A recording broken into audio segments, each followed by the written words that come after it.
Hey,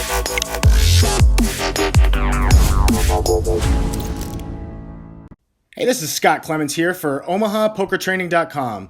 In my other video, I gave my 5 tips to mastering PLO. In this video, we're going to talk about the 5 biggest mistakes that amateur Pot Limit Omaha players make. So many of your opponents are going to be making big mistakes. Half the battle just to being a winning player is to avoid making the same mistakes that your opponents are making. 5 mistakes to avoid in Pot Limit Omaha. The first one would be overvaluing 2 good hole cards. Second one is going to be playing small pairs or small rundowns pre-flop. Third one is going to be overvaluing non-nut hands post-flop. Fourth one is re-raising the flop when you hold just the nuts. And the fifth one is going to be bluffing too frequently. The first mistake is overvaluing 2 good hole cards. Just because you have 2 good hole cards in Omaha does not mean that you have a good Omaha hand. It's much different than in Hold'em, where if you have a good 2-card hand, it's usually going to be pretty playable unless there's a lot of aggression. Let's look at this first hand. Right now, we're looking at a good 2-card hand, Ace-King. But you don't really have anything to go with it. You have a 3 and a 7. So if you hit something with the ace and the king, someone else can likely have that same ace and king in the hand, but they're likely to get have other cards that go with it.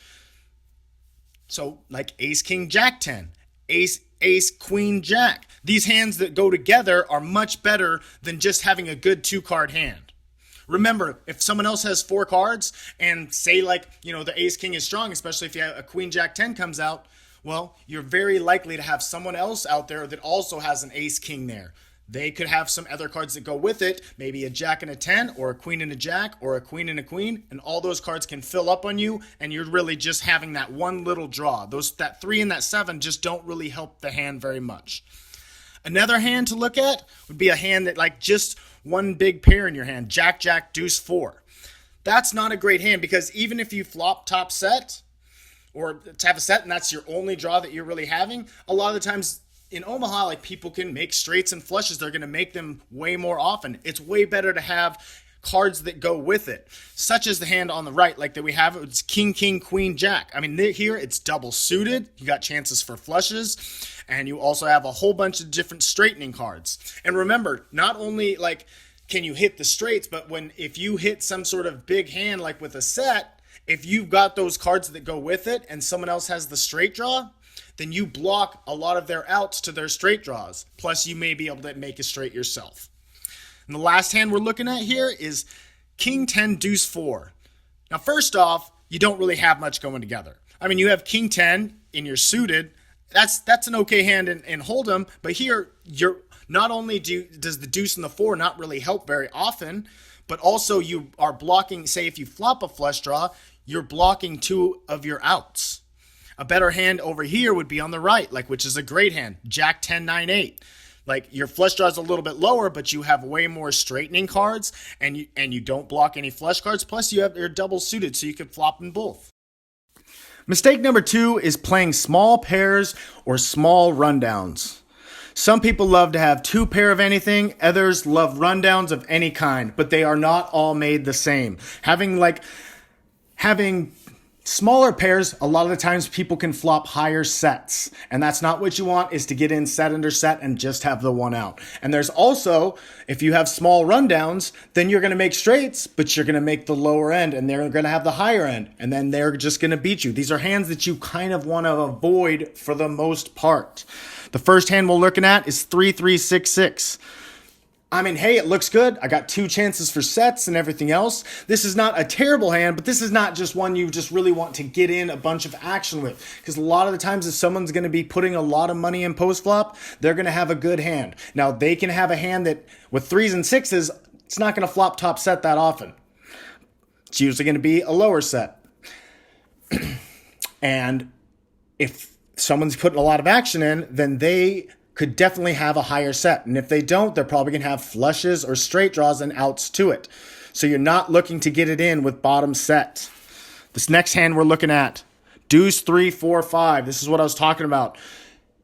Any straight you make is rarely going to be the nuts. Sure, it can come ace 4, 5 and you have deuce 3. But that just doesn't happen that often. What if it comes 6, 7, 8 and you just have the lower end of the straight, or 4, 5, 6? You're just having these low ends of the straight, and with people have 4 cards, they definitely can have higher straights. And that's what you do not want to be playing, these little baby rundowns. Next hand we're looking at is a combination of the two, 3, 3, 4, 5.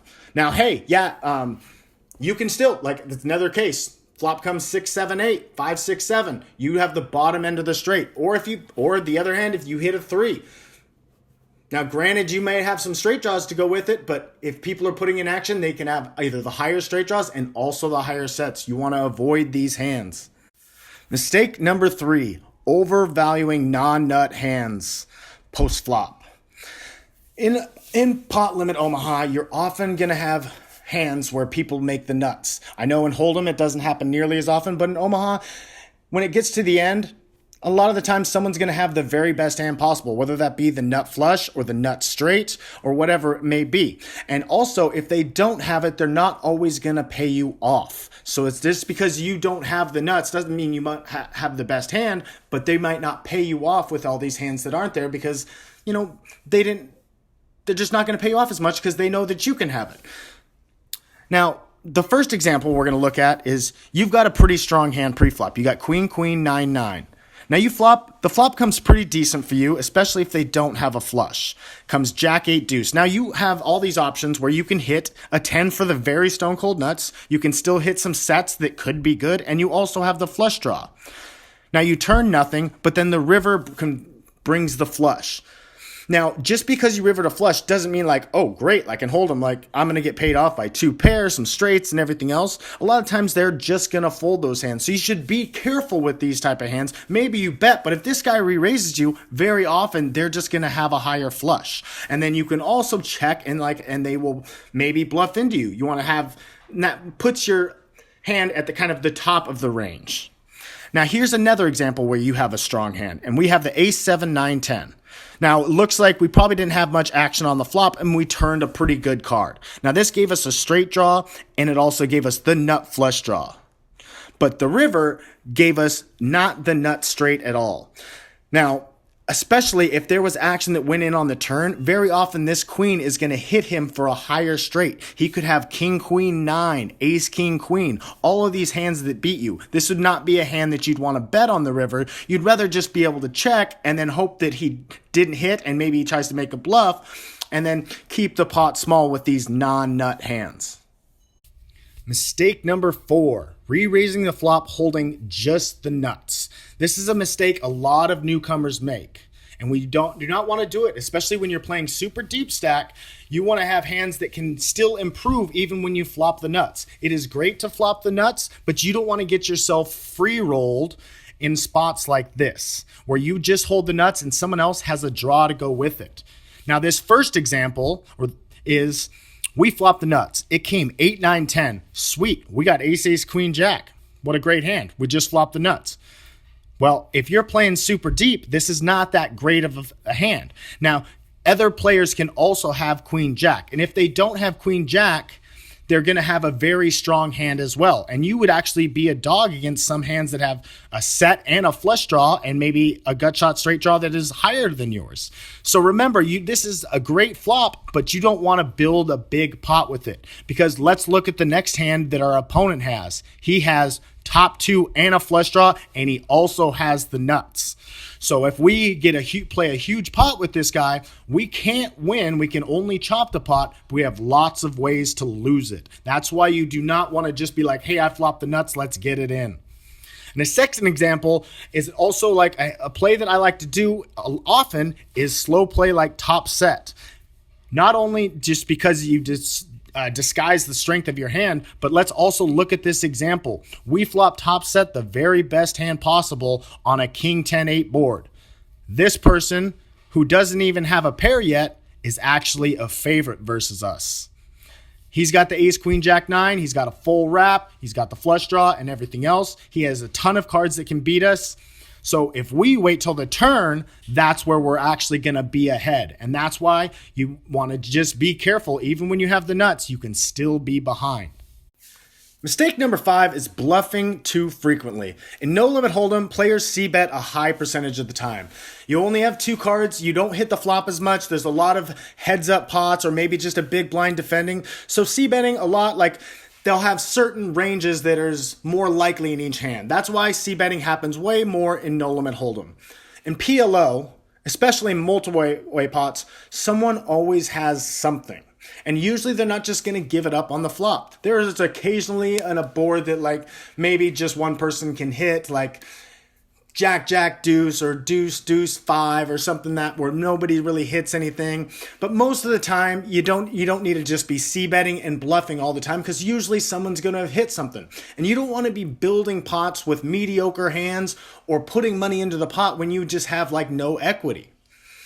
So I would say for beginners, rarely, if ever, bluff. You're going to hit enough hands and have enough equity in the hands that you play, if you play them smartly, to make money that way. So when you're just a beginner, and pretty much in general, don't bluff that much in Pot Limit Omaha.